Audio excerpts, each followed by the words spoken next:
Halo sobat teman semuanya, assalamualaikum warahmatullahi wabarakatuh. Apa kabar sobat semuanya? Saya harap semuanya dalam keadaan baik, selalu diberi kesehatan dan juga selalu diberi keberkahan. Pada kesempatan kali ini saya akan mengajak sobat semuanya untuk mengikuti perjalanan kami menuju distrik Imeko yang merupakan salah satu distrik di wilayah Kabupaten Sorong Selatan, Provinsi Papua Barat Daya. Untuk sobat ketahui bahwa distrik Imeko ini merupakan gabungan dari 3 distrik, yaitu masing-masing adalah distrik Inanwatan, kemudian distrik Metamani, dan yang terakhir adalah distrik Kokoda Utara. Penggabungan ini didasarkan pada adanya satu kesamaan historis, satu kesamaan genealogis, di mana dulunya wilayah di 3 distrik ini merupakan satu suku besar yang tinggal di tempat yang sama.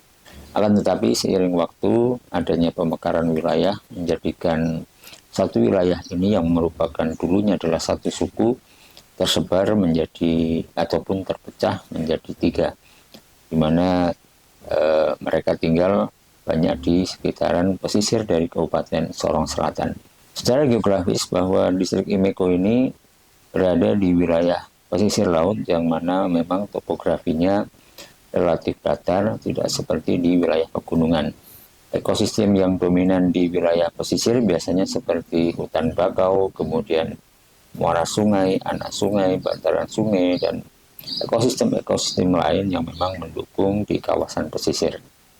Secara umum di wilayah Papua sendiri ada 2 jenis kelompok masyarakat, di mana yang pertama ini adalah kelompok masyarakat yang banyak tinggal di wilayah pegunungan ataupun perbukitan. Sedangkan masyarakat yang kedua adalah masyarakat yang banyak tinggal di wilayah pesisir, di sekitar pantai ataupun di pulau-pulau kecil yang menyebar merata di wilayah Papua. Nah, 2 kelompok masyarakat ini memiliki karakteristik yang berbeda, di mana kalau di wilayah pegunungan masyarakatnya banyak berprofesi sebagai petani penggarap lahan ataupun penggarap kebun, dan juga berprofesi sebagai pemburu untuk memenuhi kebutuhan hajat hidup dasar mereka. Sedangkan di wilayah pesisir ini mungkin jauh lebih bervariatif, di mana masyarakatnya tidak hanya menggarap lahan menjadi petani ataupun berburu saja, tetapi juga masyarakat yang tinggal di area pesisir berprofesi sebagai nelayan, di mana mereka seringkali mencari ikan di sepanjang pesisir pantai ataupun masuk agak ke dalam ke wilayah laut.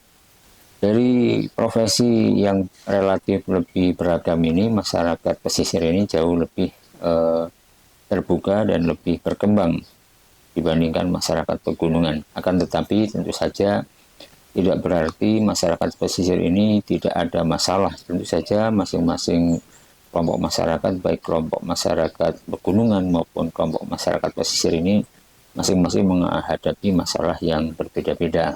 Di wilayah pesisir, masyarakat lebih banyak dihadapkan pada permasalahan tentang adanya ketersediaan air bersih ataupun air yang layak untuk kebutuhan sehari-hari.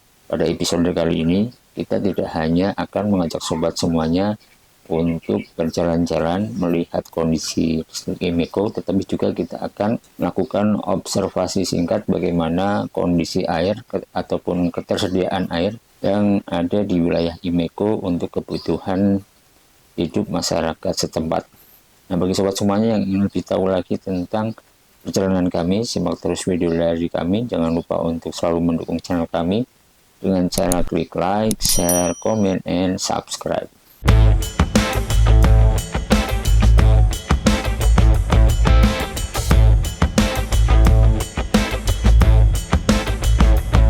Mengawali perjalanan kita, tepat jam 5 pagi kita sudah bersiap di penginapan untuk menuju ke pelabuhan di wilayah Sorong Selatan, yaitu ke Pelabuhan Teminabuan.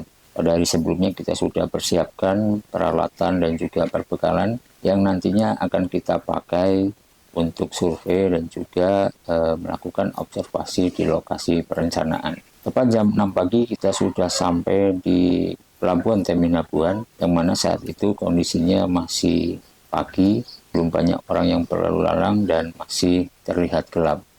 Ini pelabuhan Teminabuan. Nah, hari ini kita akan menuju ke Tarof, salah satu distrik di Sorong Selatan.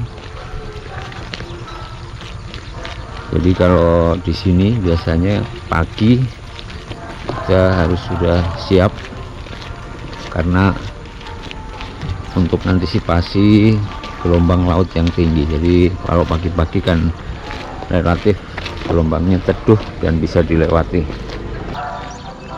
Bro, nanti bro.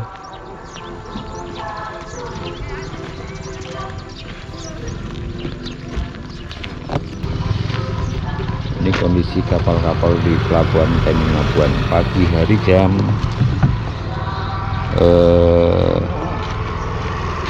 6. Untuk perjalanan kita kali ini menuju distrik Imeko, kita dibantu oleh 3 orang warga lokal yang masing-masing kami perbantukan untuk membantu navigasi, penunjuk arah, dan serta membantu komunikasi dengan warga lokal nantinya yang ada di wilayah Imeko. Sedangkan kita juga menambahkan 2 orang lagi, masing-masing sebagai kapten kapal dan juga sebagai anak buah kapal yang bertanggung jawab dalam menyediakan ataupun membantu proses perjalanan kita, mempersiapkan perahu, kemudian mempersiapkan BBM dan lain sebagainya. Nah, untuk tujuan awal kita akan menuju langsung ke distrik yang paling jauh, yaitu di Kampung Kokoda Utara ataupun di Kampung Tarof yang merupakan pusat kota distrik di wilayah distrik Kokoda Utara. Jarak antara Tarof dengan pelabuhan Teminabuan kurang lebih berjarak sekitar 137 km melalui jalur laut. Dulu pernah air terjun di situ, Mas. Air terjun om? Masih ada? Masih ada nanti sekarang. Di sana. Nanti kita muter begitu. Kohoin. Namanya terjun Kohoin. Jadi yang keluar dari mulut bukan? Lain lagi? Bukan, itu hilang yang tadi yang kemarin. Sana ya. Ini, dulu itu Roy Martin datang ke sini. Pernah main film di sini. Tahun berapa tuh film apa om? Itu tahun 80-an. Persisnya memberasar perempuan ini Raja Ampat. Sesuatu yang indah. Oh, film itu judulnya Sesuatu yang Indah. Sesuatu yang indah. Zaman bapak ini dari remaja. Semua nih. Sungai Kaibus. Kaibus om. Ini yang nanti keluar ke sana ya om? Kita keluar ke sana. Oh. Dermaga paling tua dari zaman Belanda. Dari zaman Belanda. Ini yang katanya cerita omnya tempat pendaratan Irian Barat itu di sini. Bawah. Oh, di bawah sana. Nanti kita itu tempat yang bapak tinggal. Oh. Pertama kali pendaratan di sini. Bendera merah putih di tanah Papua. Oh, di sini ya. Pernah kita muter situ. Om Hengki. Say hello Om Hengki. Hello. Guide-nya. Kita mau ke Tarof. Imeko. Kita sedang siapkan kapal, kita angkut logistik untuk ke Tarof. Ada beberapa alat dan juga perbekalan yang nanti kita gunakan untuk survei di lokasi.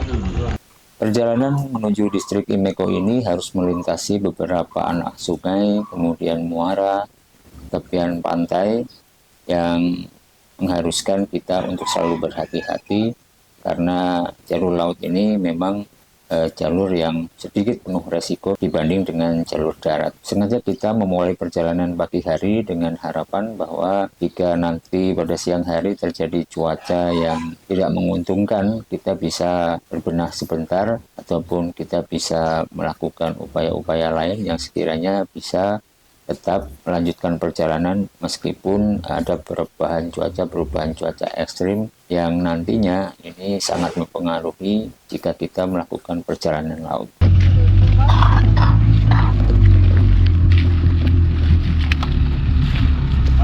Ini kita masuk ke kapal. Mari Om Encon. Kita ke kabin. Ini kita berangkat tolak dari Imeko dengan Om Hengki. Om Hengki guide kita ini ke Tarof. Hati-hati Om Econ. Ya, aman, aman. Aman ya. Hati. Sama aja. Satu lagi Om Chris. Kita sekarang jam 6 ya, setengah 7. Setengah 7. Saya setengah 7 kurang menit. Jadi kisaran berapa Om sampai di Tarop? 3 jam. Ya, setengah 10, jam 10 lah. Setengah 10 ya.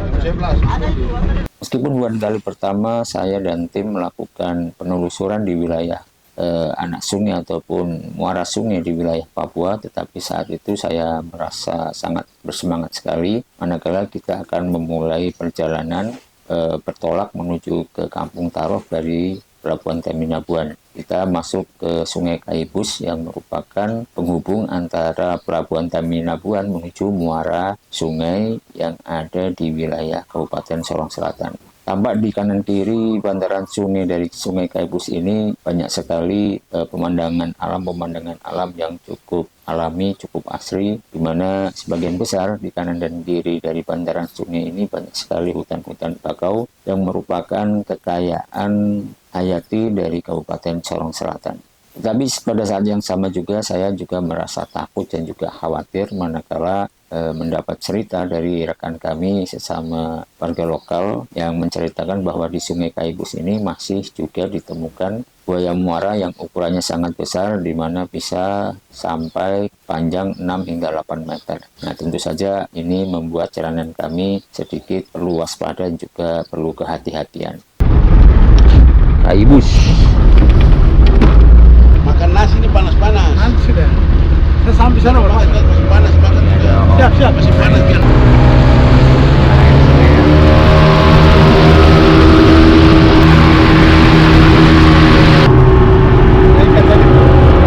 Di buaya di sini bisa 8 hingga 7 meter. Hati-hati lah, berenang gini bro.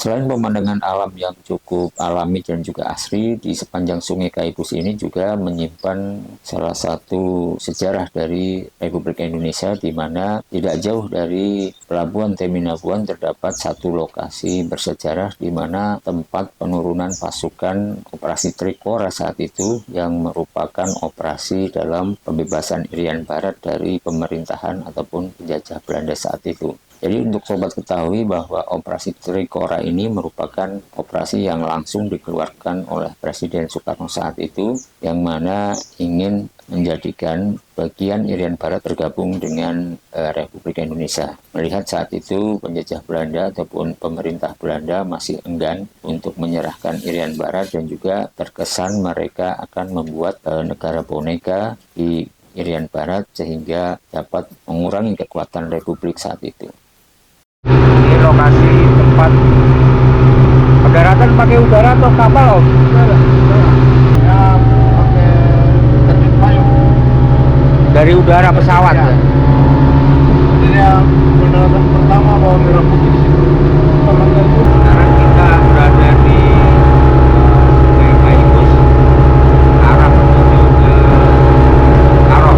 Semakin mendekati area muara, perairannya juga semakin berubah, di mana kalau di wilayah tidak jauh dari Pelabuhan Teminabuan, kondisi airnya masih relatif tenang, kemudian juga perahu dapat berjalan lancar, airnya juga jernih. Tapi semakin mendekati muara ini, kondisi perairan semakin bergelombang karena adanya ombak dari sekitar pesisir pantai, dan juga airnya semakin keruh, di mana memang di kawasan muara ini menjadi tempat delta ataupun pertemuan-pertemuan dari air sungai dengan air laut yang bisa dicirikan dengan banyaknya sedimen-sedimen tanah di area muara. Sehingga beberapa kali lambung kapal kita juga mengalami guncangan, dan juga ada satu waktu perahu kita juga kandas karena tersangkut di pasir sekitar area muara. Masih payah warga, ada rasa tawanya.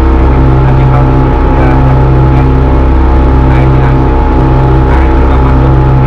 Labuan Baru ya, Om ya? Labuan Baru. Labuan yang baru, Labuan Toba.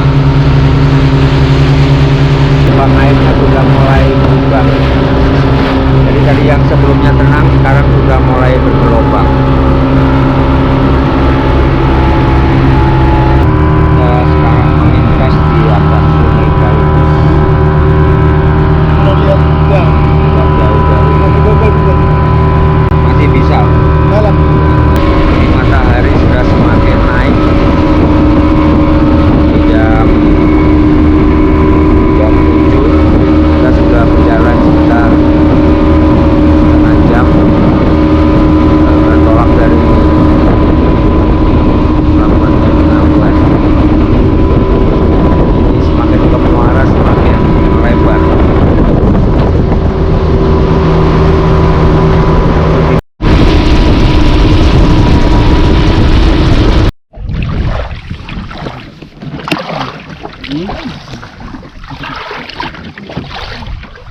Kandas.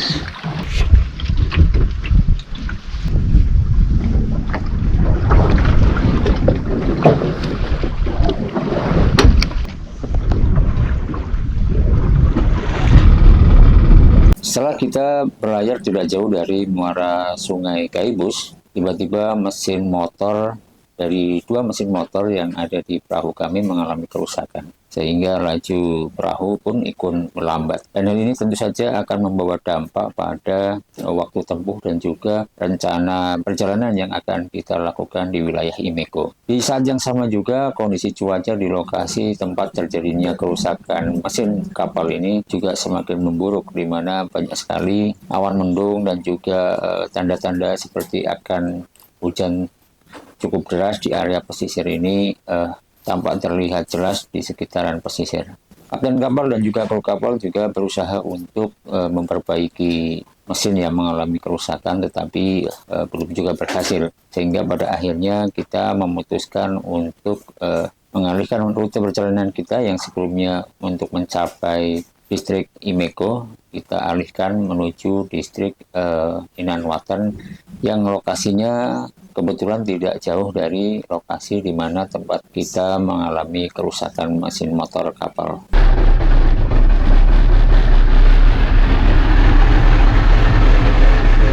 Pertama kita terlambat karena engine mati satu ya. mati satu, kemudian yang satunya hidup, dan tidak mampu. Tidak maksimal. Engine kita tidak maksimal dalam perjalanan ini. Sementara cuaca sudah semakin kurang bagus, kurang bersahabat. Ombak sudah naik. Air sudah mulai pasang, air pas siang. Angin sudah mulai jalan dan ombak sudah gelombang sudah naik. Sementara ini yang bisa diusahakan apa ini, Om? Kita perlahan-lahan sampai di selatan ibu kota distrik. Ya. Kita lihat perkembangan mesin di situ. Apabila bisa ya kita untuk kita keluar ke Komodo hari ini Bisa ya. karena cuaca sudah tidak bersahabat. Ini bantuan datang. Jadi dia bawa mesin satu lagi untuk ganti mesin kapal yang tadi tidak bisa berjalan atau tidak. Itu ganti. Dia tidak punya. Itu ganti.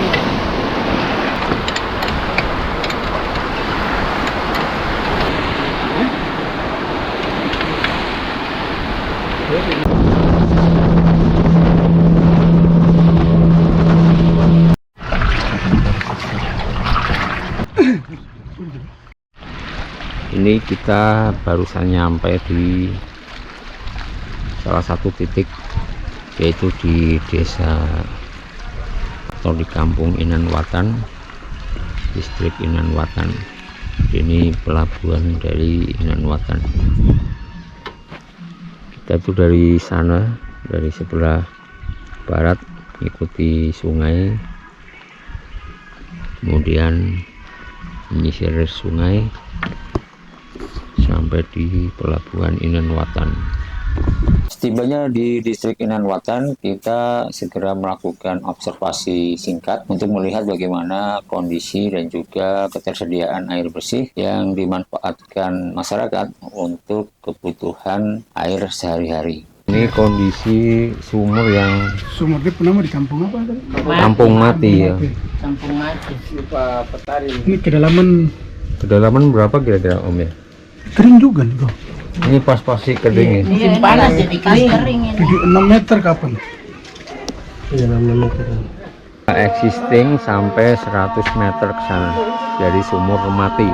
Cuman ininya Dari observasi singkat kami di lokasi distrik Inan Watan ini, didapatkan bahwa kondisi air bersih yang ada di wilayah distrik ini cenderung berwarna keruh dan juga berasa payau, atau orang lokal sering mengatakan salobar untuk mengatakan payau ini. Sedangkan warga saat ini menggunakan air bersih dengan mengupayakan membuat sumur-sumur yang kedalamannya berkisar antara 2 hingga 3 meter. Pada saat musim penghujan, masyarakat di Inan Watan ini bisa menggali sumur hanya di tinggian 2 meter. Mereka sudah mendapatkan air baku ataupun air dari sumur yang berupa air tanah.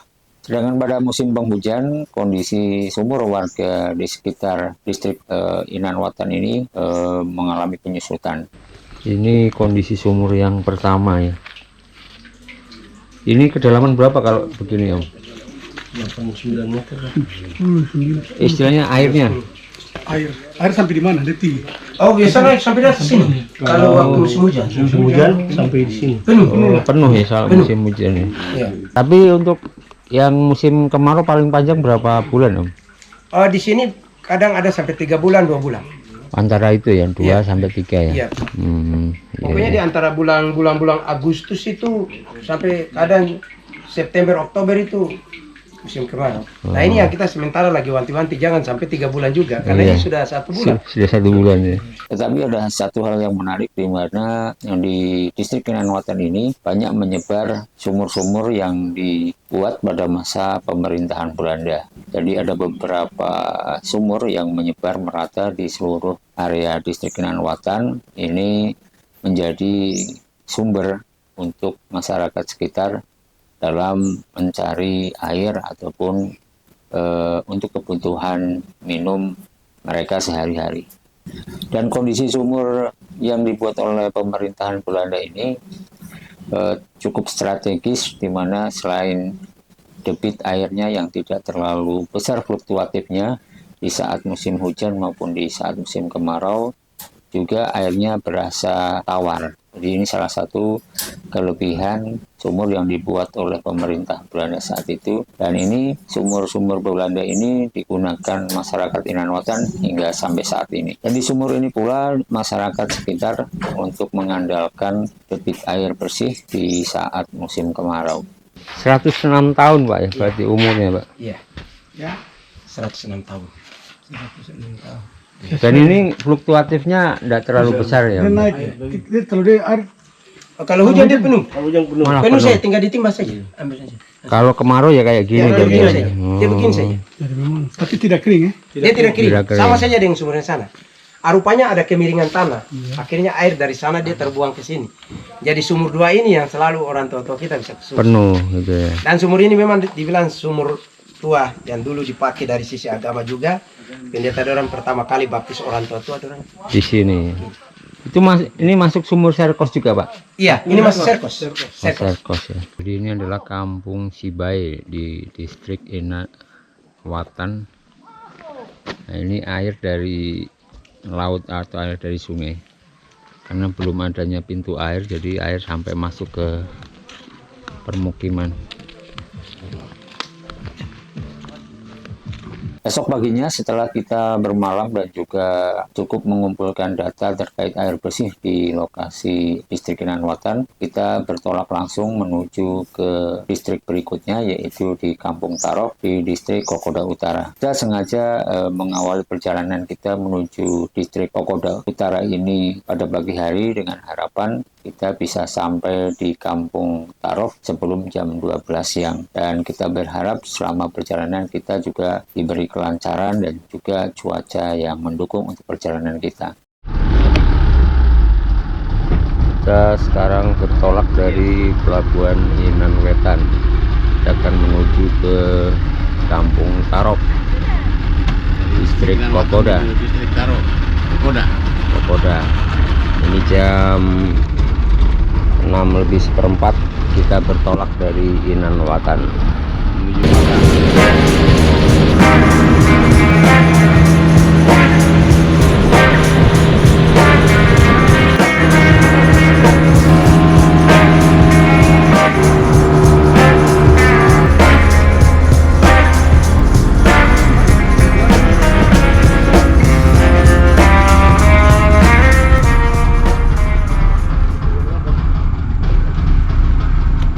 Setibanya di Kampung Tarof, kita langsung menuju ke kepala kampung, di mana kita akan menanyakan bagaimana kondisi air bersih dan bagaimana kelayakan air yang dipakai oleh warga sekitar dalam memenuhi kebutuhan sehari-hari.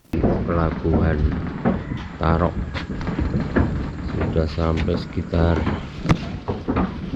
jam 8:04 sesuai schedule.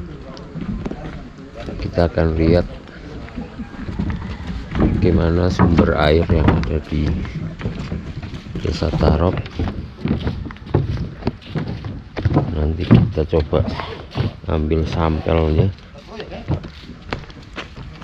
untuk dijadikan bahan untuk tes air baku. Mereka akan jelaskan lebih jelas lagi. Ya, Assalamualaikum Pak Praja. Kondisi air bersih yang ada di wilayah Tarof ini sebenarnya juga tidak jauh beda dengan kondisi air yang ada di wilayah Inanwatan, dan lebih parah lagi kondisi Tarof ini memang secara geografis letaknya itu lebih dekat ke muara. Kalau kita hitung jarak antara Kampung Tarof dengan muara sungai ini hanya sebatas 1 km. Ini tentu jarak yang sangat dekat. Dan dampaknya adalah kondisi air yang ada di sekitar Kampung Tarof selain juga berwarna keruh, juga berasa salobar ataupun berasa payau. Untuk masyarakat di wilayah distrik Kampung Tarof ini, mereka memanfaatkan sumur dengan menggali beberapa meter di dalam tanah untuk mencari air baku ataupun mencari air tanah untuk kebutuhan sehari-hari mereka. Dan ada beberapa yang memang berasa tawar, tidak berasa asin atau tidak berasa payau. Yang kita temukan ada satu lokasi di sekitaran kantor pemerintahan desa di distrik Kokoda Utara ini yang kondisi airnya jernih dan juga berasa tawar, tetapi karena belum diupayakan secara maksimal, jadi belum bisa terdistribusikan kepada masyarakat sekitar. Kondisi air sungai di wilayah Tarof ini memang cukup memprihatinkan, di mana kondisinya ini selain penuh dengan sedimentasi ataupun endapan juga berwarna coklat, dan tentu saja ini tidak layak jika dipakai untuk memenuhi kebutuhan air bersih ataupun kebutuhan minum masyarakat Tarof. Jadi begitu Mas. Sudah pernah bor itu di situ, bor kedalaman, iya. Dia masih salobar. Kalau bisa bikin bak penampung, baru sedot air kali naik ke penampung, baru taruh obat kah? Bisa jernih macam di perusahaan-perusahaan di Pertamina. Air kabur-kabur mereka isi di bak-bak, baru buang obat itu langsung dia jernih. Ini airnya kondisinya seperti ini loh. Ini nggak berubah ya Om ya. Kalau musim kering, musim hujan kayak gini warnanya ya. Iya, warnanya tetap begini merah. Ini salah satu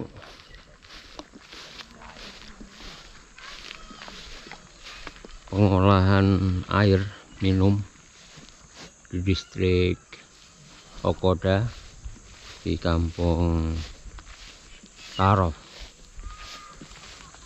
Jadi sudah ada instalasinya seperti ini.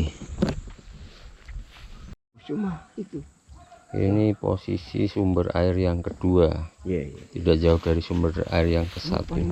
Jernih sekali, bagus sih. Cuma terlalu banakal, buang kotoran. Tapi berarti ini rencana mau dibikin Iya, ada penampungannya ada ya? di atas, sudah dipasang. Oh, Sudah dipasang. Cuma tunggu alatnya ditarik tuh.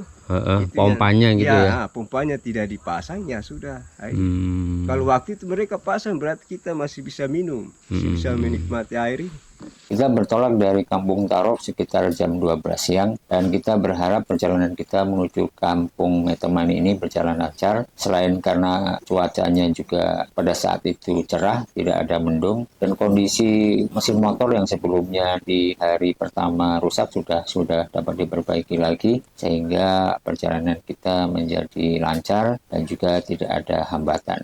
Waktu yang diperlukan untuk menuju ke Kampung Metemani dari Kampung Tarof ini selama kurang lebih 3 jam perjalanan laut, melintasi beberapa anak sungai dan juga menyisir pesisir laut. Nah, ini adalah muara dari Kampung Tarof.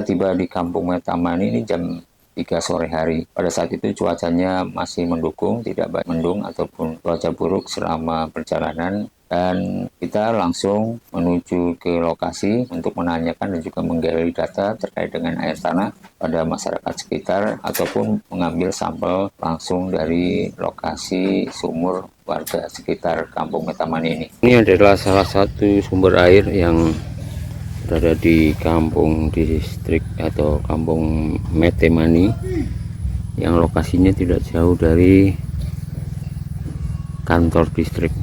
Ini ada air, cuman warnanya keruh. Ini sumber air yang kedua di daerah Kampung Metemani. Ini kalau musim hujan atau musim hujan ya full. Ya. Tapi kalau musim kering, Iya. surut. Sama saja begini biar musim hujan tetap warnanya begitu. Oh, kalau debitnya maksudnya tingginya? Iya tinggi kalau musim Hujan kan dia full. Full. Kalau kering segini nih ya Om. Ini sementara proses penyaringan yang dilakukan mandiri oleh masyarakat Kampung Mugim, Nusa ya.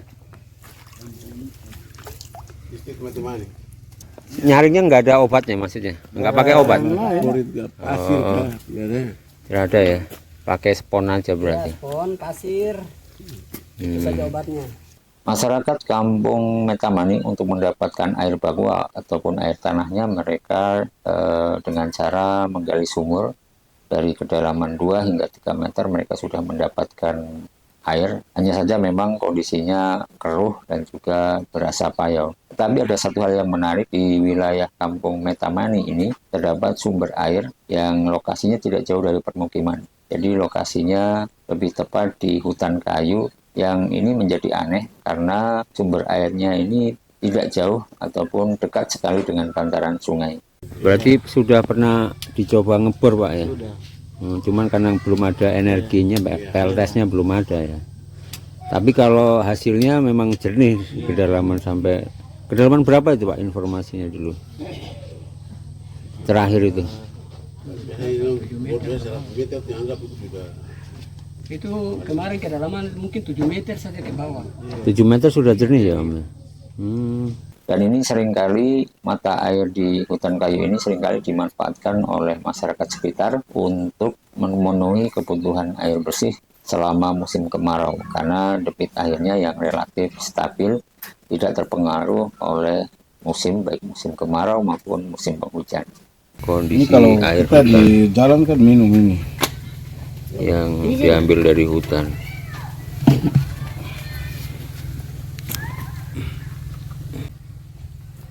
Kalau di kampung begini tidak mungkin. jernih. Kalau sarang itu 1 kali sih. Terima kasih. Satu ketika masyarakat di Kampung Metamani ini pernah mencoba melakukan pengeboran, di mana untuk mengembor untuk mencapai air baku ataupun mendapatkan air yang layak, mereka harus mengebor sampai hingga kedalaman lebih dari 50 meter. Dan ini tentu saja akan sangat mempengaruhi dari biaya ataupun kos untuk membangun atau membuat sebuah sumur pompa untuk memenuhi kebutuhan air baku di wilayah Metamani. Air baku dari hasil pengeboran ini memang kondisinya lebih layak, lebih bagus. Selain tidak berwarna keruh, air juga tidak berasa payau atau lebih ke berasa tawar. Ini kondisi kampung Sigem di distrik Metamani. Ini lokasi dari salah satu sumur bor yang berada di Kampung Nusa. Ini ditutup cor beton gitu ya, Om? Oh, Mau pasang apa? Pompa. pompa. Oh, di situ. Tapi kalau kejernihan airnya seperti yang dari hutan kayu tadi bukan? Tidak. Keruh juga? Oh, maksudnya dia punya jernihnya. Iya, jernihnya Sama hampir. dengan dari hutan kayu itu. Setelah kita selesai melakukan observasi terkait dengan air tanah dan juga air baku dalam pemenuhan air bersih di wilayah Metamani, kita segera bertolak menuju ke tempat berikutnya, yaitu di Kampung Kais yang lokasinya 63 km arah utara menuju ke Teminabuan. Perjalanan menuju Kampung Kais ini tidak sama seperti jalan kita sebelumnya dari Teminabuan menuju Inanwatan atau menuju Tarof, tetapi kita menggunakan jalur yang lebih dalam arti jalur yang berbeda, melintasi beberapa anak-anak sungai karena kondisinya saat itu sore hari dan juga cuaca mendung dan beberapa titik sudah hujan. Ini kita sengaja melewati anak-anak sungai yang lebih dalam karena menghindari area pesisir pantai, di mana jika terjadi hujan ini tentu saja akan mempengaruhi ataupun akan menyebabkan gelombang laut semakin tinggi, dan ini tentu akan membahayakan perjalanan kita menggunakan perahu. Sekarang kita melewati sungai yang ada di Sorong Selatan.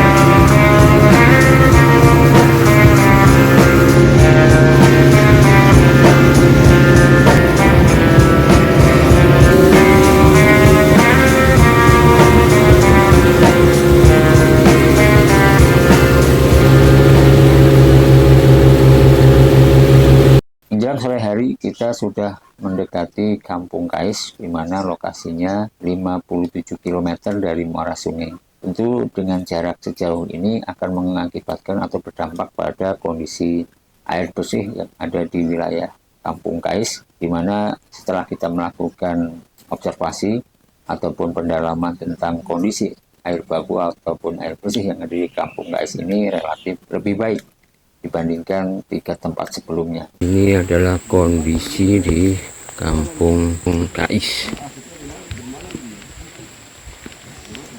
Perumahan-perumahannya seperti ini, lur. masih rimbun. Ini kebetulan sebelah kanannya adalah pemakaman. Sudah ada MCK di Kampung Kais. Air sampai MCK juga semua. Semua tidak selesai 100%. Selesainya itu kembali ke pihak kontraktor toh. Gitu. Secara umum air tanah di Kampung Kais ini kondisinya lebih layak, selain tidak berwarna juga berasa tawar. Hal ini tentu saja akan sangat membantu masyarakat dalam pemenuhan air bersih untuk kebutuhan sehari-hari mereka. Selain dari sumber air sungai, masyarakat juga memanfaatkan sumur yang bisa dibangun oleh masyarakat di sekitar rumah-rumah mereka untuk mendapatkan air baku. Secara umum, di Kampung Kais ini relatif air baku ini cukup melimpah karena bisa menggunakan beberapa alternatif, baik menggunakan air sungai maupun menggunakan air sumur dangkal yang bisa dibangun oleh masyarakat. Dan satu hal lagi, di Kampung Kais ini juga sudah terbangun beberapa MCK yang bisa dimanfaatkan oleh warga sekitar. Di Kampung Kais ini juga sudah terdapat pengolahan air minum, di mana sudah dilakukan pembangunan beberapa waktu yang lalu oleh pemerintah untuk melayani warga sekitar. Di Kampung Kais ini juga terdapat satu hal yang menarik, di mana untuk membantu dalam mengambil air baku, masyarakat memanfaatkan kincir angin sebagai penggerak pengganti pompa. Jadi menggunakan kincir angin ini lebih mudah, lebih sederhana, dan juga tidak memakan energi, baik energi listrik maupun energi solar yang terlalu banyak. Yang kemarin tenaga kerja yang lokal di sini, mereka diambil untuk sekaligus untuk Pelatihan juga. Nah, jadi untuk sekaligus untuk menjaga dia punya inteks di dalam situ juga, sekaligus ibu panel apa semua itu mereka yang sudah siap untuk bertanggung jawab. Kalau digali, misalnya sumur di rumah-rumah gini digali berapa meter sudah keluar, Om? Kalau gali sekitar 3-4 meter cukup. Itu sudah keluar air jernih juga ya? Tidak berbau ya. Kalau Sekitar jam 5 sore kita sudah bersiap karena beberapa data dan juga informasi sudah kita dapatkan terkait dengan kondisi air tanah dan juga pelayanan air minum di wilayah Kais. Kita segera bertolak menuju ke Teminabuan dari Kampung Kais ini. Perjalanan menuju ke Teminabuan dari Kampung Kais ini memang sedikit agak beresiko, di mana kita tidak menggunakan jalur ketika kita berangkat dari Teminabuan menuju ke Tarof ataupun ke Kampung Inanwatan, tetapi kita menggunakan jalur lain melintasi anak-anak sungai, di mana resikonya tentu badan sungainya akan semakin kecil. Dan satu hal lagi, ketika kita melintas di anak-anak sungai ini atau bertolak dari Kais ini, cuacanya mendung dan beberapa titik sudah terjadi hujan. Dan ini tentu saja akan meningkatkan potensi terjadinya peningkatan debit di sungai, yang mana mungkin di sepanjang jalan atau di sepanjang jalur sungai ini terdapat banyak sekali bekas-bekas banjir yang membawa material-material seperti daun, pohon, batang kayu, dan lain sebagainya.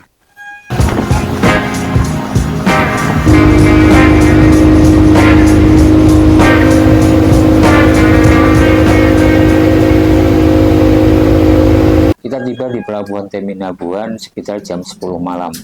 Total praktis perjalanan yang kita perlukan dari Kais menuju ke Pelabuhan Teminabuan ini selama kurang lebih 5 jam perjalanan, menyusuri anak-anak sungai ataupun menyusuri hutan-hutan yang ada di pesisir dari Kabupaten Sorong Selatan. Ini kita di tengah-tengah sungai. Kondisi kita sekarang malam-malam belum sampai.